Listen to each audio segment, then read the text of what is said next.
এক কথায় মর্মান্তিক। কসবেশ্বরী কালী মন্দিরে সপরিবারে পুজো দিয়ে আর বাড়ি ফেরা হলো না ব্যাংক ম্যানেজার ছেলে এবং তার স্ত্রীর। মর্মান্তিক এক সড়ক দুর্ঘটনায় স্বামী স্ত্রীর মৃত্যু হয়েছে। গোটা ঘটনায় ব্যাপক শোকের আবহ তৈরি হয়েছে।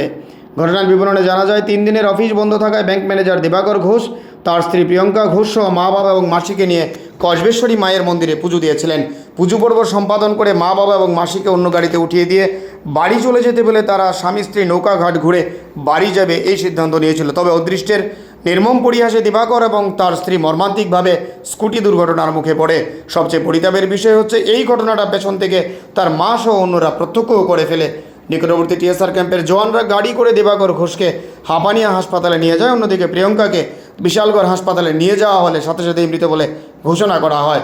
যদিও পরবর্তীতে হাঁপানিয়া হাসপাতালে নিয়ে যাওয়ার পর দিবাকরকেও মৃত বলে ঘোষণা করা হয়েছে।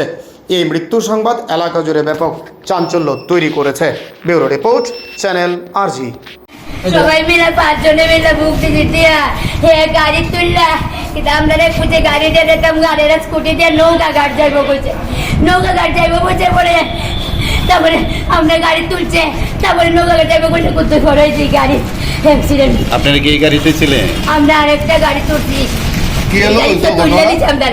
তারা কি এমনি আমরা 4টা গাড়ি নাইমা গেছি গা, নামাই দিছে নাইমা অ্যাক্সিডেন্ট হচ্ছে। আরেকটা গাড়ি তুললে দিছে আমরা রে, তাইরে সুদার তাই হেরে আবার আরেকটা গাড়ি দিলে। আপনার ছেলে কি এমনি ছিল? স্কুটি চালাই আইতাছে। আপনারা কি মাতার বাড়িতে যেতেছিলেন?